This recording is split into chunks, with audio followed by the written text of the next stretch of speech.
Okay, and we're live. Welcome everyone to From the President's Desk. My name is Adam Helmers. And I am Father Dave Reilander. Happy New Year to everyone. Yeah, Happy New Year.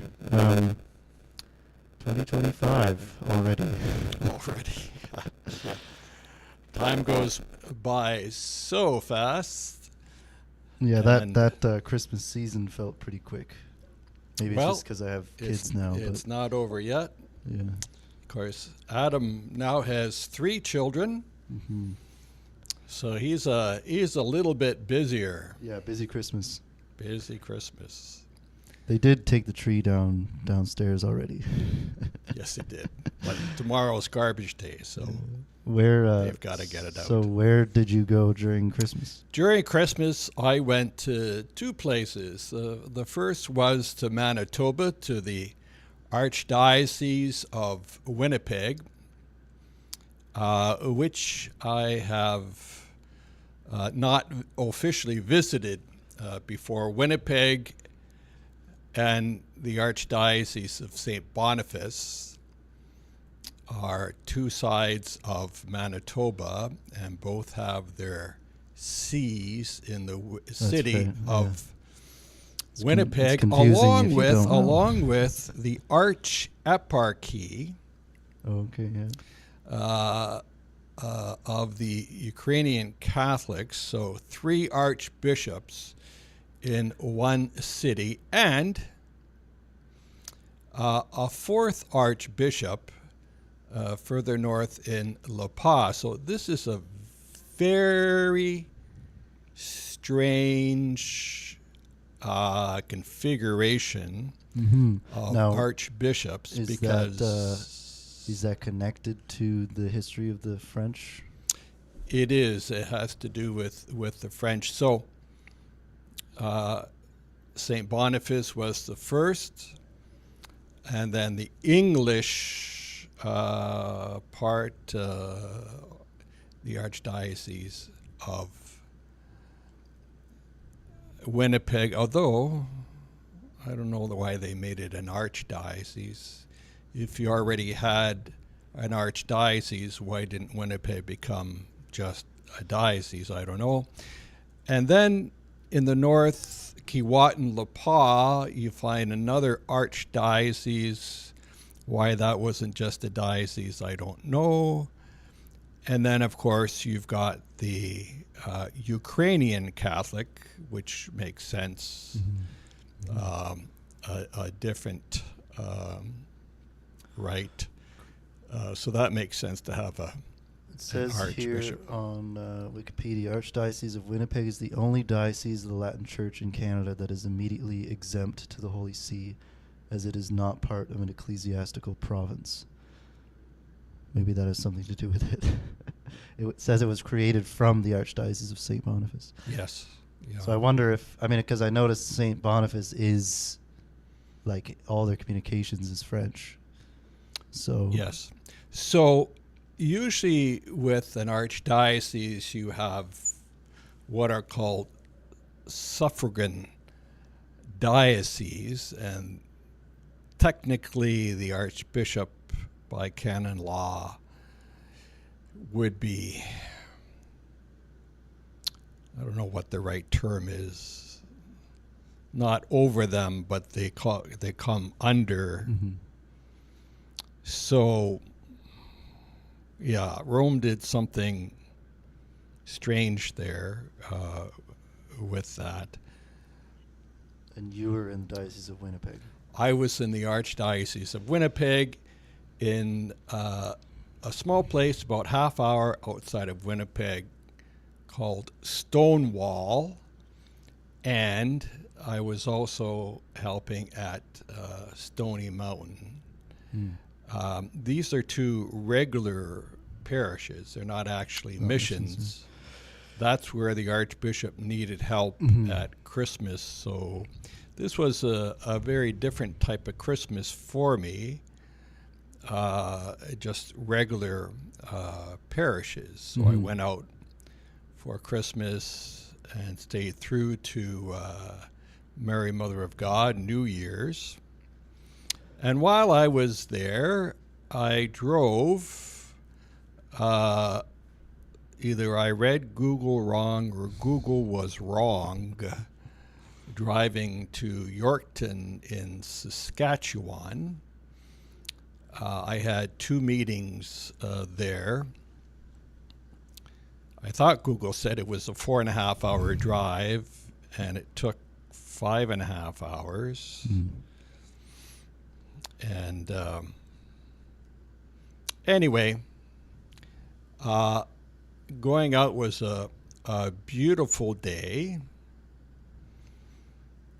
And there was one road I was on that was just, boy, it was really scary driving. I guess they hadn't plowed it when it was snow, and then it froze with all the ridges. Oh, yeah. The strange thing, when I was coming back, they had sanded the road, and it was more difficult to drive than when I was going out, so not really sure about that. You're just renting a car? Yeah, I rented a truck because you never know what you're going to run into on the prairie provinces in winter. But I'm glad I did because it had 4-wheel drive. Okay. And even with 4-wheel drive, it was throwing the truck all over the road. I've heard people say that 4-wheel drive isn't actually good. I've heard that too on an NPR program called Car Talk, which is a really funny program. It's an important topic for driving in Canada. I don't know why they found it difficult. The one time I've driven it, I didn't like it. When I was pastor in Owen Sound, I drove with 4-wheel drive all the time. And I'm just, even in the Yukon, I think, if I was driving a pickup, I would drive with 4-wheel drive on. Nice. Well, you made it back safely? No delays in the airport or anything, or? Coming back, yeah, waiting for the ground crew to arrive. That took a bit of a while. Okay. But there's news in Manitoba that that's right. The Holy Father has accepted the retirement of Archbishop Richard Gagnon. And right away, they are replacing him with Archbishop Murray Chatelain, who is just above the Archdiocese of Winnipeg. So Murray has been slowly coming down south from Mackenzie, Fort Smith in the Northwest Territories, and then to Keewatin-La, and now to Winnipeg. Interesting, yeah. But what's interesting is that Winnipeg will be no warmer than he was when he was in Yellowknife, which is kind of a strange thing. But that's Canada for you. So now Winnipeg is, we did support Winnipeg in 2024. They just had a seminarian that was ordained that we supported. So that's great news. Well, actually 2 guys that were ordained that we supported. So that's great news. And then there's about 10 missions that we supported last year in 2024. And then as well, we support St. Boniface and Keewatin-La. So it's a very support the whole province. Yeah. Just like Saskatchewan, we support the whole province. Yes, yeah. Is Regina an archdiocese? It is an archdiocese. Regina doesn't need much of our help. No, I think we've done seminarian support for them as well in the past. And the Diocese of Saskatoon and the Eparchy of Saskatoon. And then Keewatin-La comes from Manitoba, across borders over into Saskatchewan. Yeah, that's right. Yeah, it's important to remember that the dioceses are not divided by province, and that can kind of throw people off when you're thinking about it. Because, like, Diocese of Whitehorse is actually northern BC.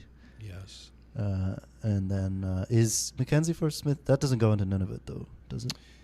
A little bit? It doesn't, but it comes just over the border into Saskatchewan. Oh, okay. Okay. Nice.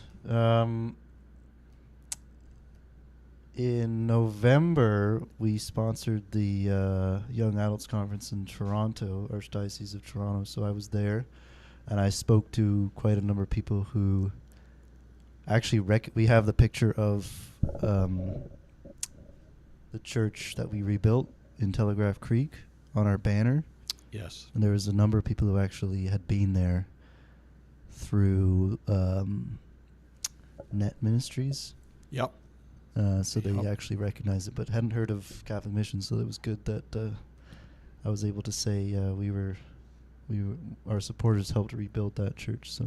So that's something that we could talk about Mm-hmm. for our listeners is acting as our ambassadors, because we try as hard as we can to get the message out about Catholic missions in Canada. Mm-hmm. But if you can tell your friends and family about our live streaming, or if they want our magazine, I guess we got some information. Yeah, with well, over the last couple of years, we've been publishing it on our website. So if you can go to our website and find the articles under publications. And you can also subscribe online to get the print copy if you wish to get it in print. But yeah, just it's important to, because we're primarily a fundraising organization, a lot of people down the road who receive our grants might not even know that we're behind the funding in terms of the parishes. So it's helpful when people are aware of the projects that we're supporting. And so that's where we try to collect as many stories and things from the missions. We have a calendar out for 2025. This is the first year that we're actually using a wall calendar in a long time, which is weird. Who's we? Me and Sarah, because you and Sarah, okay. Because it's nice to have that physical thing when you're a family. So when you're a family, you have to check with each other. Yeah, what's going on. It's for all the digital stuff. It's hard to actually keep track of things. And I know I've spoken about this before, but the calendar, it's kind of on the way out in a sense of people don't really think of print calendars as useful, but I would say it is useful. So consider getting one for 2025, and it's got all the saint feast days. Yep. According to the Canadian calendar, so you can see the Canadian feast days. And it's only $15. Yeah. Yeah. So today is Saint Andre Bessette, which I guess was actually yesterday in the States. Because in the States today is Raymond Penniafort. Yeah. So you can follow along with the Canadian calendar. Not a lot of calendars have that available. So, yeah. We did have a traditional artwork calendar as well, but we actually sold out of those. Depending on your parish, you might be able to buy those through your parish, and proceeds from those do end up coming back to Catholic Missions in Canada. We've got all of our grants sorted out for 2025. Everything's approved. Everything's approved, and first payments will be going out soon. That's right. Well, actually, you know what? This 2025, there's I want to say a big increase in seminarians, the number of seminarians that we're supporting, which is interesting. It's not an obvious thing to think about. Let's see here. 2025, we're going to disperse just over $4 million, and there's 13 seminarians that we'll be supporting. Many of those are in their first years, so prayers that they continue through, and we try to keep people updated about their progress as well. Again, most of that funding is operating expenses, so that's missionary sustenance. That's really what we do. Well, now, different from 8 years ago, but Okay. things are becoming so expensive that we seem slowly to be moving towards just keeping missionaries in the field with housing, food, utilities, vehicle, gas for the vehicle. Travel is a big part of that. Now you were driving, you just went to visit Saskatchewan. I did, but that was an 11-hour return trip, so it's a lot of gas. Yeah, and like they don't basically you don't have the same infrastructure when you're in those parts of Canada, so you got to think like these roads aren't necessarily built like the 401 or whatever. You can't. No, well, the 401 in Toronto is rather unique in North America, actually, with 12 lanes of traffic, and sometimes where you have the ramps for the collectors, it moves up to 16. Yeah. Someone said somewhere along there were 24 lanes, but I don't think I've ever found that. It's just like you're driving on like a 2-lane it's called a highway, but it's not really a highway as you would picture it. But when you get outside of Toronto, the 401 becomes a 4-lane highway. Mm-hmm. Yeah. So when I was traveling to Yorkton, you get on to number 16, what they call the Yellowhead, and it's a 2-lane highway, but there isn't much traffic on it, and sometimes you get that passing addition. Yeah. But a lot of trucks.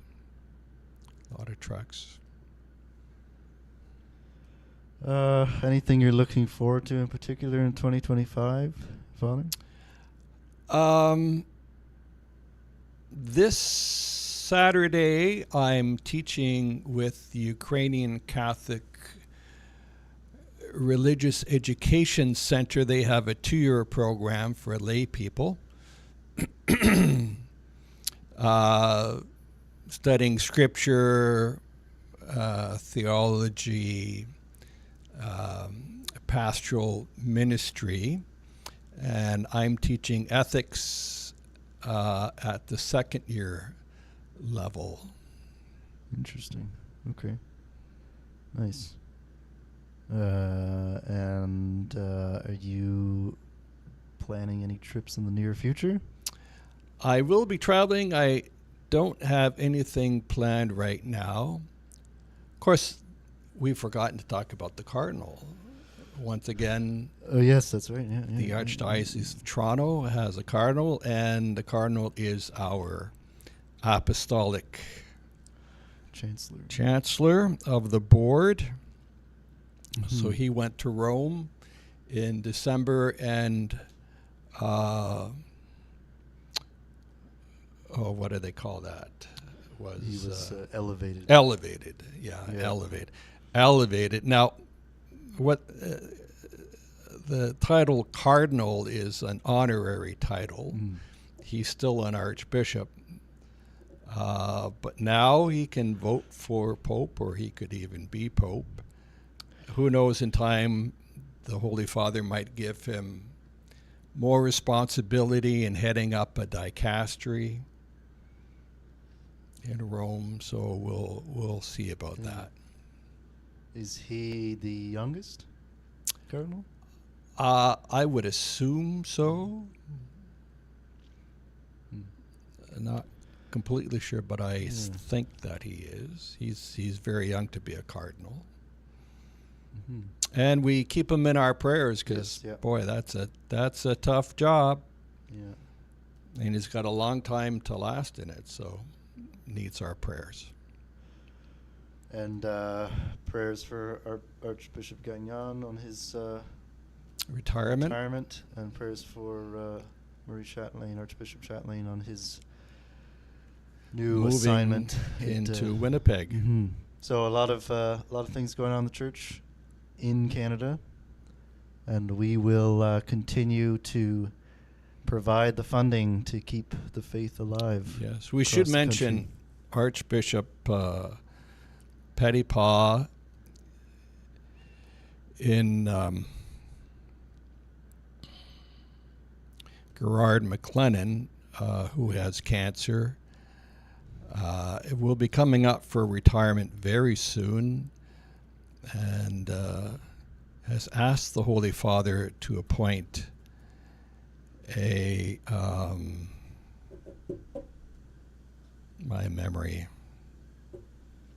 an administrator? Or no, adjudicator. I have a mind block right now. Also, Bishop Fred Cawley in Thunder Bay. He's coming up. I'm not sure if he's passed. I think he's. No, he's passed actually it.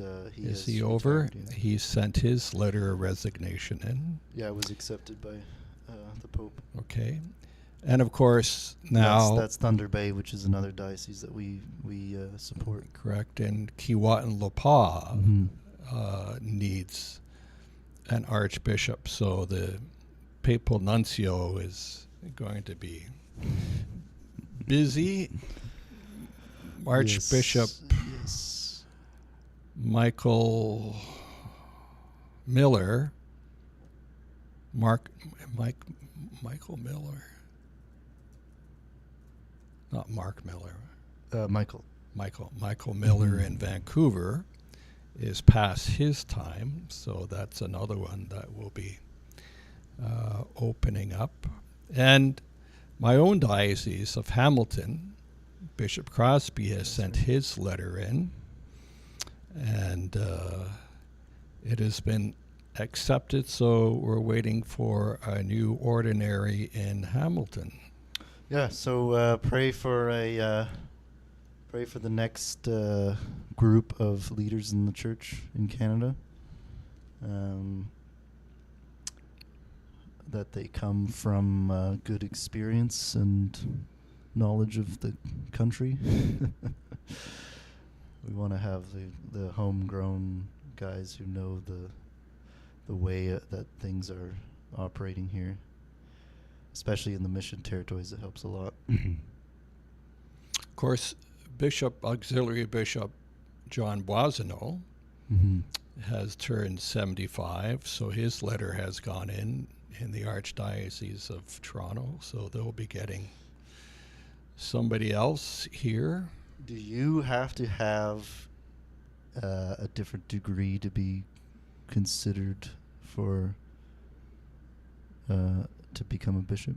No, you only need to have formation? An MDiv, so you have to have a bachelor degree, and then like when you go through the seminary, you get a bachelor degree. When you go through the seminary, you get Masters of Divinity. Oh, okay. And that's the requirement for ordination. Oh, okay. Even to become a bishop? Bishop has nothing to do with educational background, so obviously you have to be a priest. And that's it. Okay. Good to know. So technically, any priest could become a bishop. Technically, yes. If Rome decided. Okay. All right. Well, 2025, here we come. We'll try to keep you up to date as we go. And again, if you would like to purchase calendars or subscribe to our magazine, visit our website, cmic.info. And the magazine is for free. That's right, yeah. Free subscription. Yep. And after you read it, please pass it on to family and friends. Yes. Good. Okay. Thanks, Father. Okay. Thanks, everyone. God bless. Enjoy the rest of the week.